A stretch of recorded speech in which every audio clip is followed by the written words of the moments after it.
I'm going to share with you is stuff that I've picked up through my my time selling, and the simple visual representation on the screen is probably trying to show you that my lifelong experiences have been picked up through many different forms of selling, starting with probably the one in the middle with when I was out as a greengrocer, and that was where I sort of really started my view of buying and selling and so on. And then I moved into my corporate world, as you see me with the Tony Stark goatee. Well, this was my Shell experience, really.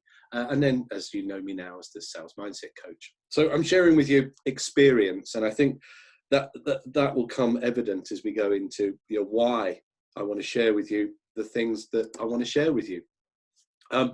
I guess what we're covered today is the fact that selling is now multi-channel, and you hear the phrase omni-channel. So what you're used to doing, maybe you are a face-to-face salesperson, a relationship-oriented seller. Maybe you are a social seller. Maybe you're online, or you're an online shop. But there's still the need to work across multiple channels. There is no silver bullet in selling as such, that there is one route. And actually, when we think about this emanates from our buyer and our buyer's buying journey. And I want to spend a little bit of time just explaining, what's happened around that over the decades as such, and how we find ourselves where we find ourselves today. And really how you as a seller need to be cognizant and aware of all of that in your approaches to finding your ideal client through the buyer. So we'll spend a bit of time talking about the buyer's buying journey and how that's changed. I'll then introduce you to the sales pipeline, my tool SpanCop. Hopefully many of you already know that's my sales pipeline, 7 steps, SpanCop, and I'll share a little bit more around some of the key aspects around pipeline management, and why I think as a business owner this becomes really important for you as you are managing time and resources and making choices and all of the things that actually are fundamentally our biggest challenge is about making the right decision on those opportunities that we will take forward and invest in. And then the last piece I'll look to cover is actually just that bit around making sure that you are filling your pipeline with the right and ideal client. And there's a lot of work that we've done in the group, isn't there, around client identification and making sure that you're sort of talking to the right people. So we're pretty ambitious in the 16 or so minutes we've got left, but those are the 3 things: covering your buyer's buying journey, an introduction into sales pipeline management and SpanCop, and filling that pipeline with your ideal client. So what I wanted to do is just take you through, I guess you could overlay my sales career on here, but what's changed over predominantly in the time I've been selling is actually the buyer's behavior. And some of that has been driven by pretty bad sales behavior, it has to be said. But some of that's been driven by technology, access to information, not only from the seller, but from the buyer's perspective, and accessibility to choice, I think, has been one of the most amazing pieces around this as well. But if we start up in we're looking in this sort of top left corner, my sort of Del Boy, my Del Boy icon here. We started off back in the day, really, market trading. We would stack it high. We would really be shouting the loudest. We would be looking to ensure that we were just pulling people by the noise we were making. And you see a lot of this in terms of, the more traditional seller who hasn't evolved their approaches, still perhaps does this. It's about the stereotypes of being brash, being loud. you're really sort of having a solution for everybody. Your product fix every single problem your client has. Well, in reality, this type of salesperson hasn't even considered the problem the client has, because whatever in their briefcase will solve the problem, right? You might have read some of my blogs, and in my book, I talk about snake oil sales, and this is where it comes from, right? So, actually, snake oil sales, by the end of its well, before it got found out, just before it got found out, it was proven that it had no snake oil in it whatsoever. Yet people were still selling it as the solution to all illnesses. And I think we have to check ourselves as salespeople that we don't revert back to this seller that believes our products solve every single problem. It's really important that we recognize the individual buyer's challenge, what they're buying, why they're buying it, and really sort of change our approach, that we aren't just trying to fit all things to all people. So this seller still exists, but it's great to know that we have moved on. But I'm sure you can recognize people like that, and maybe you've been victim to some of those approaches over time. Moving to the top right, this was where we started to create things called customer value propositions, or actually we started to try and identify customers' problems, and we would just go round and we would knock on doors, and we would play what they call the numbers game, right? We would just keep churning out sales call after sales call, believing that the more calls we made, the more results we would get. And you could say, when I was out repping back in the day, when I worked for Caligas and latterly for Shell as a rep around the Sheffield region, we probably were making buyers hide underneath their desks when they saw us coming, because we would, in essence, be a procession of salespeople, right? I'd be in, and following me would be the competition. And, the buyer was really bombarded by information, and actually ended up buying a bit from everybody. And I remember we call them the cup of coffee calls, where we would just pitch up, no real objective. We wasn't really valuing the buyer's time. We wasn't valuing our time as a seller, and actually we were just jumping in to see our contacts and asking them, is there anything you'd like this week? And you've heard this said, well, we're just order takers. And sales actually moved a bit to that. It was about numbers of calls. It was about visiting, repeat visiting. I'm in the area, I'm going to pop in. And this created, sort of this buyer animosity to the salesperson, because there was no value add.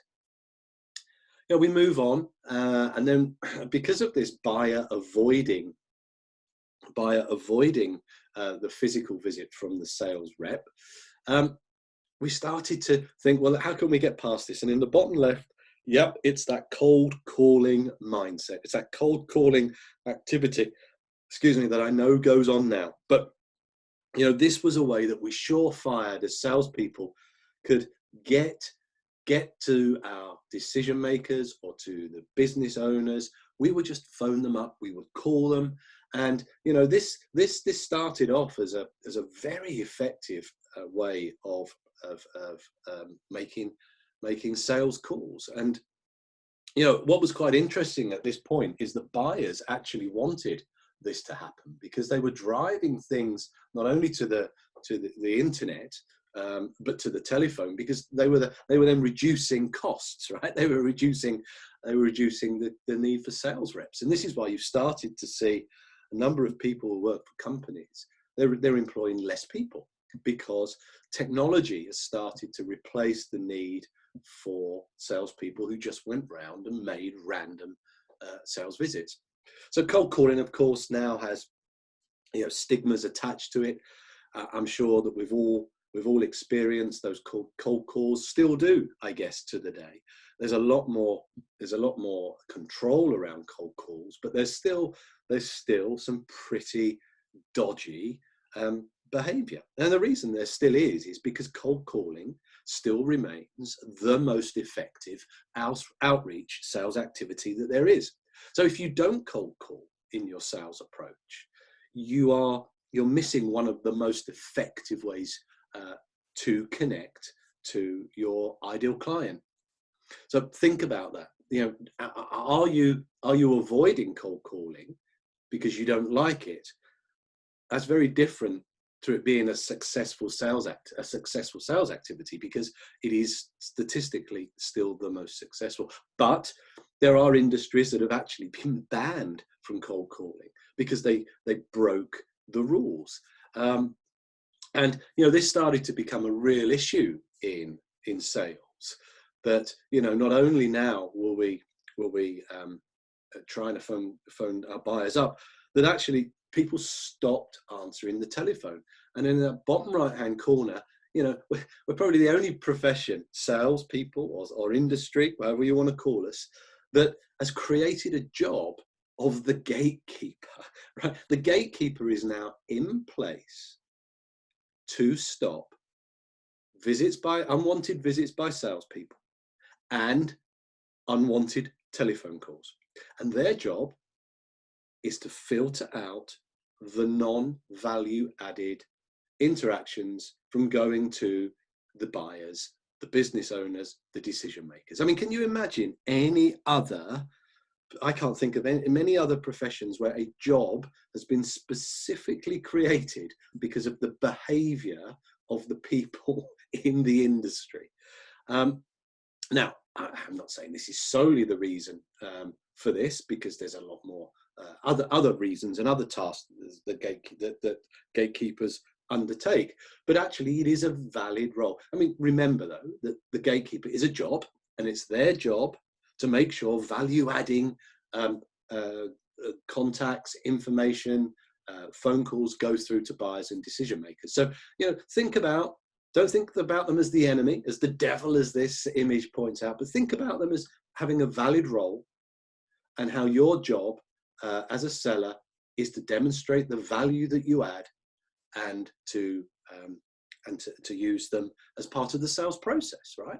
So this is what I see as the changing landscape.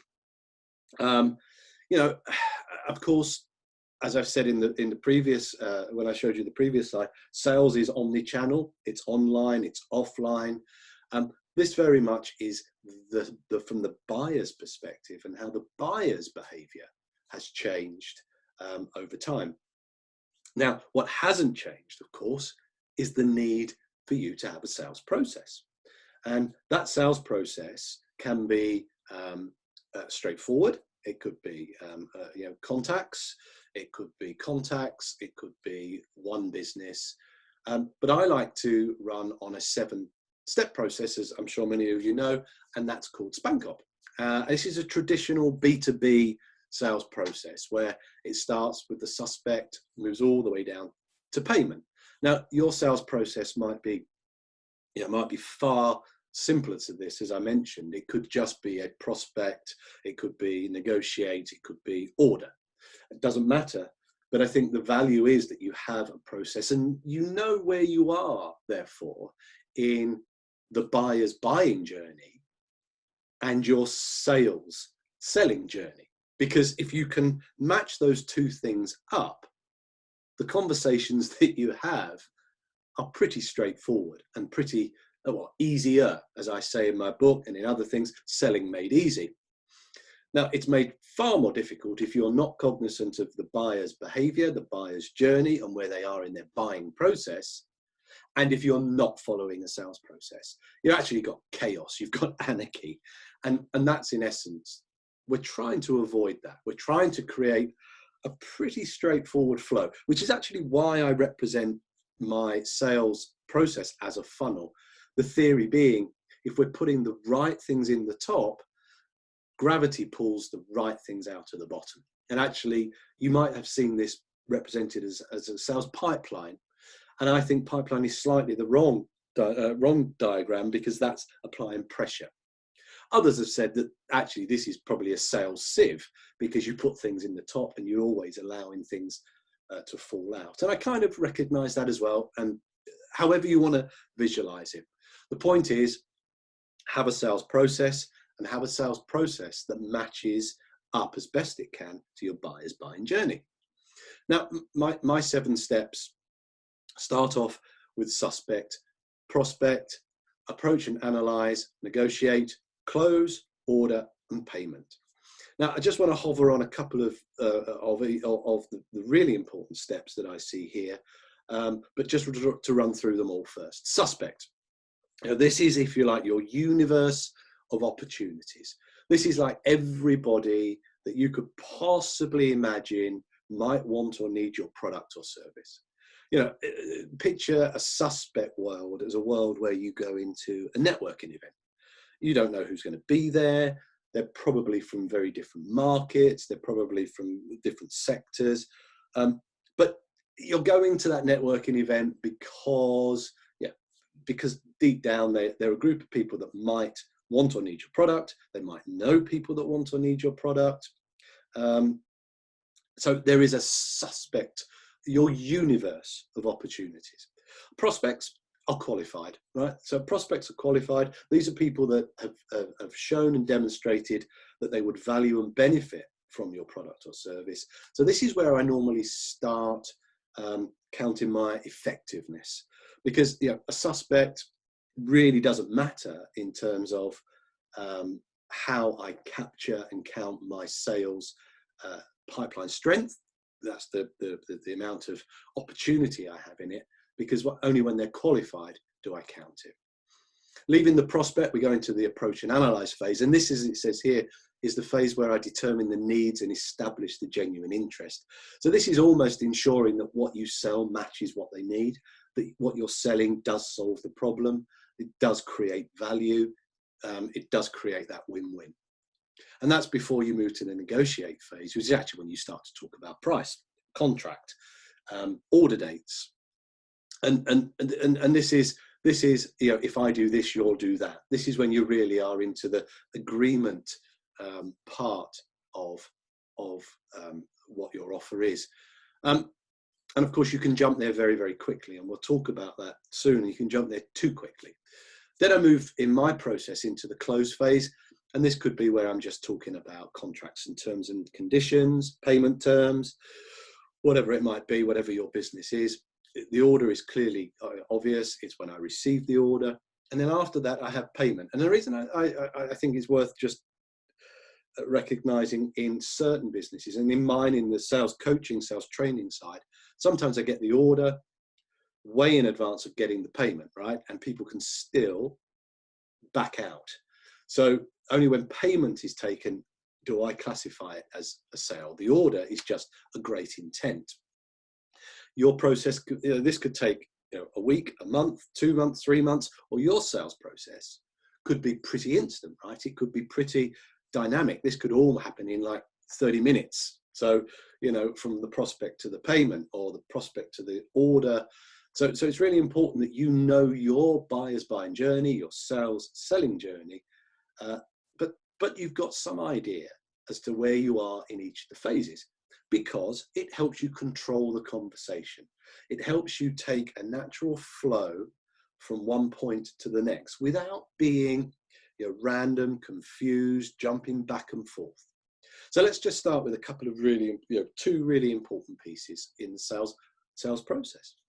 I've talked about suspect to prospect, and I want to go right back to that start point, because I see so many business owners waste so much time believing that everybody wants to buy their product, and they invest the same amount of time believing this and hammering home the point to such a degree that they are missing the opportunity to filter out the qualified leads, to make sure they focus on those.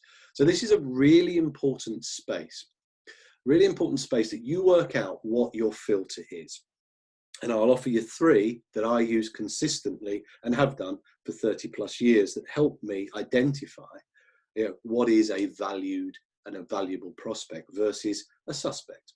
But before I move into those three, what I'm not saying is ignore your suspects, because they might turn into prospects, but recognize your time, your resource should be invested from prospect onwards, not in suspect. So those three places I look: have they declared a want or a need for my product and service? Have they declared? Second one, do they have the budget? Do they actually have the money for the project, for the product, for the service? And the third one is, do they have the authority to spend the money?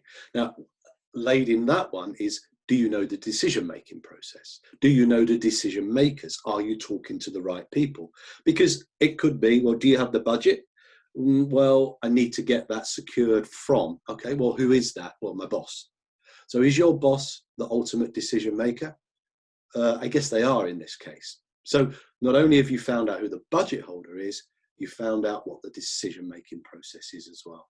So it's a very important phase that you get really tight around your filters to establish what are the right things to have qualified before you accept them as a prospect. The next one, I said a little earlier on that we can rush very quickly to negotiate.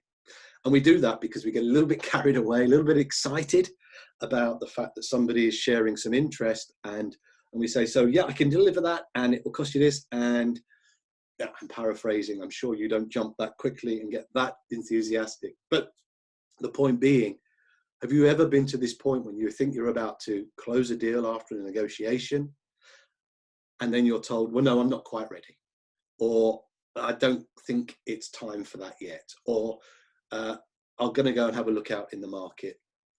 Normally, and quite often, that's because you've not invested enough time in that approach and analyze phase, when you've really gone deep to determine the needs and establish the genuine interest.